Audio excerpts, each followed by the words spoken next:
Здравствуйте, дорогие друзья! Я рада приветствовать вас на своем канале Дом и сад. Меня зовут Александра. В этом видео я хотела бы с вами поделиться своим небольшим опытом выращивания роз и небольших эксцессов в процессе этого выращивания. О чем я хотела бы рассказать? Хочу рассказать о базальных побегах, которые образуют розы, когда начинают свой бурный рост.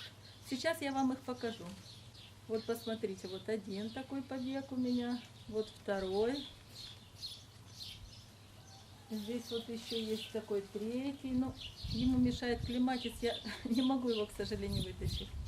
Вот примерно высота этого базального побега сейчас около 2,5 метров. Ну, это не предел, он может достигать и 3, и 4 метров. Так что же такое этот базальный побег? Чтобы объяснить более предметно, я хотела бы рассказать маленькую историю. Как я познакомилась с этим явлением у роз. Мы купили красивую желтую розу, польскую, сортовую, и посадили. Долго ждали, она не приживалась, а потом вдруг образовались вот такие длинные плети. Я, конечно, испугалась, потому что роза была привита на шиповник. И думала, что это шиповник начал забивать эту розу. В общем, недолго думая, мы эти побеги взяли и обломали, сняли их, выкорчевали. Так эта розочка промучилась до следующего года. На следующий год она снова показала такие же побеги. Я не поленилась, раскопала корневую систему и посмотрела, откуда же они идут, эти мощные лианы розовые.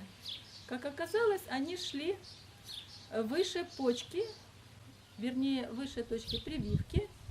И это были вот эти самые базальные побеги. Так что же такое базальный побег?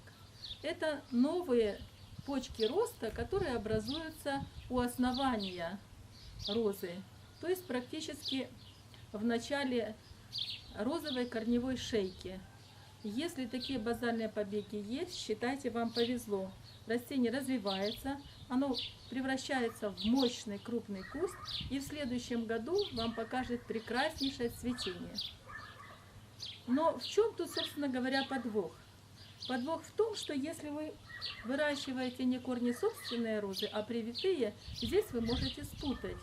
Когда шиповник, на котором привита розочка, начнет сам образовывать такие же базальные побеги. Вот этого и нужно остерегаться.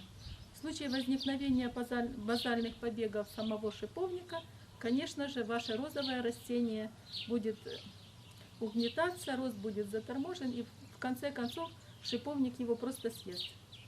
Поэтому, если вы увидели такие розовые побеги, длинные, красивые, мощные, в первую очередь вы должны удостовериться в том, что это именно побеги розы. Хотя я вам хочу сказать, что в этом удостовериться довольно тяжело. Практически большинство из таких побегов не имеют шипов. Они очень похожи на шиповник. Поэтому, чтобы убедиться, нужно посмотреть место корневой шейки и удостовериться в том, что они растут выше точки прививки. Вот такие они базальные побеги. Теперь давайте пойдем посмотрим, как дальше развивается этот побег. Вот сейчас это практически одноствольная вот такая вот лианочка. У нее вот здесь есть верхняя точка роста, которая служит вам помощником, если вы захотите остановить рост. Ее просто надо здесь удалить, срезать верхушечку, и рост этого побега будет остановлен. Для чего это делается? Для того, чтобы он вызрел и не ушел в осень вот в таком неодресневевшем виде. Если он уйдет в зелень, значит он обмерзнет и он пропадет. А нужно вовремя его прищипнуть, чтобы он преобразовался в полуодревесневшее.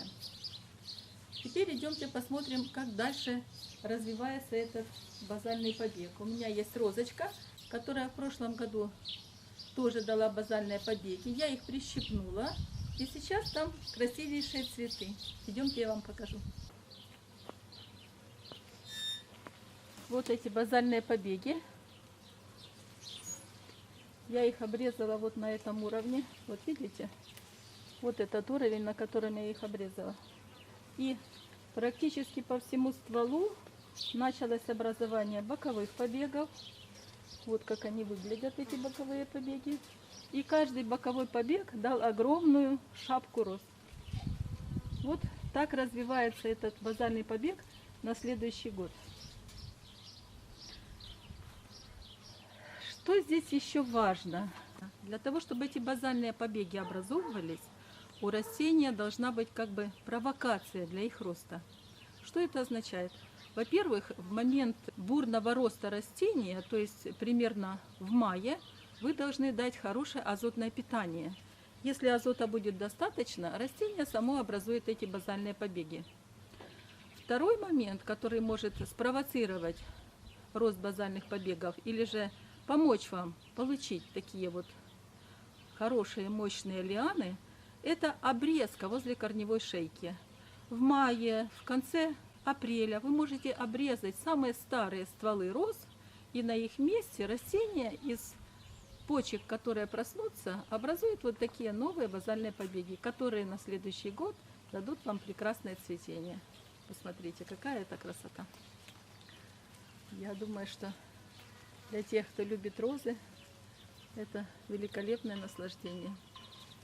Вот такие они, эти хитрые базальные побеги. Эти розы, которые нас не перестают удивлять. Надеюсь, видео будет для вас полезным. Не забудьте подписаться на мой канал, поставить лайк. Это важно для развития канала.